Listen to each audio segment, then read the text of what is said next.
guys, and welcome back to another episode of Unfiltered Gamer Board Game Reviews. This is our third episode in our Kickstarter series for indie board game designers and publishers. This game specifically is an indie game that you can purchase currently on Amazon. It's not gotten a huge following currently, but maybe after this video it will. What is this game? Well, it's a game made by Little Flower Games, LLC, 2016, and it's called Petting Zoo. This game is a tile placement game that has this very interesting roll mechanic similar to Machi Koro. Well, we were pretty interested in playing it. It's got some interesting mechanics and definitely some interesting art. Let's go ahead and show you what the game's like. So in the game of Petting Zoo, you're going to play with either 2 to 3 players. And each of you will get one of these entrance cards. So it comes with 3 of these guys. And 4 currency, which is basically just money. On your turn, you pick a character, you place it on right next to the entrance, and you roll a die. Now each single card is going to specify a number or numbers. This one, specifically the entrance, says 1 through 4. So you'll roll your die, and if you get 1 to 4, you will place your character on the location. After you place your character on the location, you do what the location says. This one specifically says you get 2 currency. So you can just either put it on the location itself or in your money pool. It's up to you. And once you can no longer move, which in this case there's no more spaces to move, you will then end your turn after you purchase one of these tiles here. Similar to Machi Koro in the same aspect of you can only purchase one per turn, and each one of them does something different. For instance, maybe I would like to purchase a sheep. Now, generally in this game, after you purchase something, you will place it, and you will then pass your turn. So this one even has this is where it says 1 currency here, so you'd spend 1 currency at the bank. And it says 2 coins whenever you land on it, and you can move diagonally to the sheep. So for instance, if you had a card over here, you could place your pawn here and move it over here. Well, how does movement work? So let's go ahead and speed this along a little bit and put out some additional cards for the sake of brevity. Great. So the first thing you do on your turn now, you roll the die. A 6, you would lose your turn, you wouldn't get to go. Now, however, that kind of seems a little unfortunate, but there are a lot of tiles in this game that allow you to either, you can roll a 6 from now on for the rest of the game, and you'll be able to land on that space. Or if you purchase this little bunny bag, whenever you roll a 1 through a 5 instead of 1 through 4, you can land on the entrance. So let's go ahead and say that was a 4, just for example. You place it there, you get your 2 coins, and then you'd roll again. Well, right now you see there's a 4 here, a 4 here, and a 4 and a 5. So currently, to get to any of these spaces, you have to roll a 4 or a 5. So let's say I magically rolled a 5, that would let me go to here. I would get 1 coin for every animal or bird next to this card surrounding it. So right now I've got 1, 2 surrounding it, because this is surrounding here. So I would get 2 currency, and then I would continue to roll again, a 5. Well, you can never go back, and you can't land on the space again unless you've already gotten off of it. So that would end my turn there. But let's say I rolled a 1. That would take me to the llama. The llama says I get plus 2 coins. If I roll a 1 and a 2 again, I get to move to any other llama. And now I have the chance of getting a 4 or a 5. That would end my turn again. So if that ended my turn, we'll just say it does. I would then purchase another item. So maybe I want these apples. I put it wherever I want. Maybe I'd put it there. Maybe I'd put it here. And I'd spend my 3 currency. And we would continue like that. Now all of these things do different things, and generally speaking, you can only move, up, back, left, or right. However, there are certain circumstances where you can only move off of a card if you go diagonally, or sometimes you have to move diagonally off of a card. Just depends on the cards up here. There's a good variety of different cards.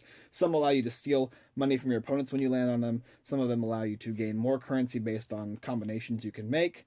And depending on how you place these cards, you can guarantee yourself rolls to always move off of the card you land on. Now, obviously, you'll get to a certain point where you'll land on a card like this, where you can only get a 4 or a 5, or 5 and a 4. But maybe you're here, and instead of having this 4 here, let's say you picked a llama.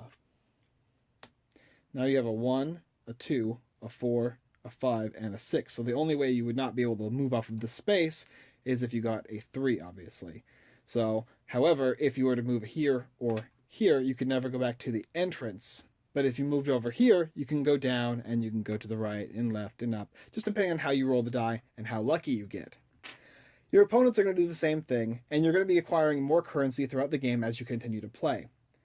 After you develop a certain amount of currency, there's going to be better cards. These yellow ones up here give you tons of points. This will give you 10 coins, this will give you 7, this will give you 5, and this one will let you get 3 coins, and you can enter the entrance on a 5 instead of just a 1 through 4. You can go 1 through 5.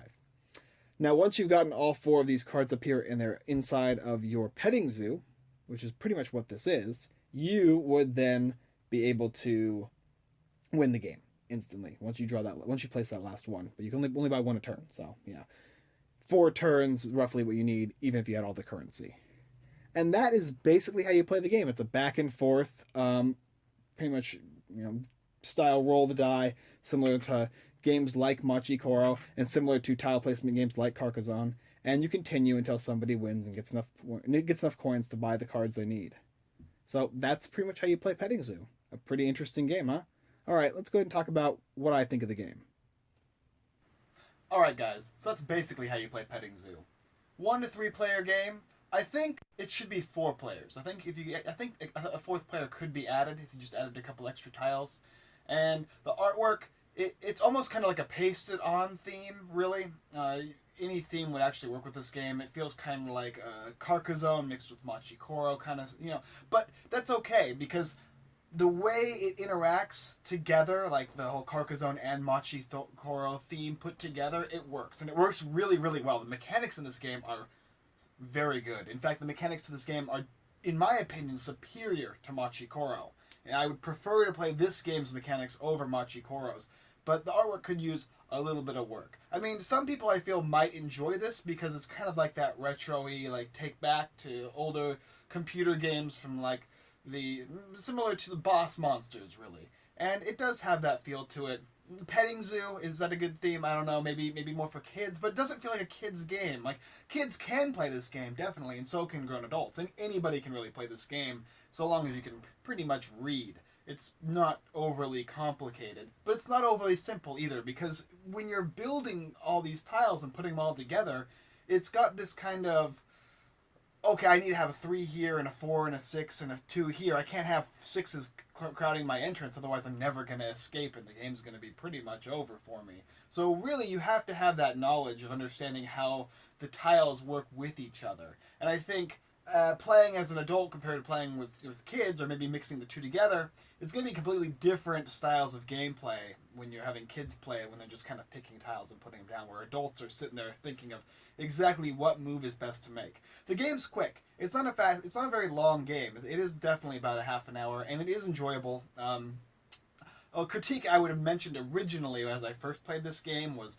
rolling 1 through 4 you can get in, and a 5 and a 6 you can't. Kind of irritating when you roll 3 6s in a row. It happens. So you lose 3 turns and your opponent gets 3 turns. However, once the beginning of the game starts rolling off and getting better, it works out okay, because you can have a 6 tile and you can have a tile that actually increases your entrance from 1 to 5, which makes the game nice, like I explained. So it does work in the mid-game, it really works in the late game, and it's really fun when you're moving from tile to tile to tile, trying to get as much currency as you possibly can, and your opponent's sitting there going, how the hell did you just get 30 coins when I only got 3 last turn? You just literally rolled exact numbers you needed to win the game, or get the amount of tiles or coins you need for the specific tile you want. So in that aspect, a lot of fun. You're always on your toes. It's a great fun game. It really is. And like I said, the only problem with it is when you first look at it, you go, oh, I don't know, like Petting Zoo, is that my thing?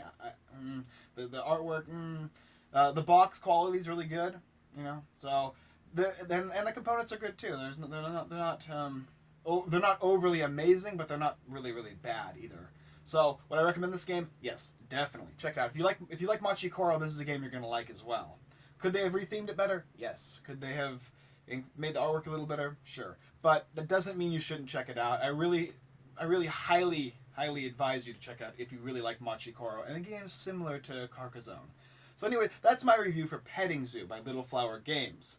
Go ahead and check out unfilteredgamer.com, and you can see all the rest of our giveaways on that site. We have a Kickstarter our Kickstarter reviews going on constantly right now. I've got another 3 or 4 games coming in for the works. And I appreciate it, guys. Everythingboardgames.com and thegiveawaygeek.com for more interesting news, giveaways, blog posts, all that good stuff. I look forward to seeing you guys in our next video, and you guys have a good one.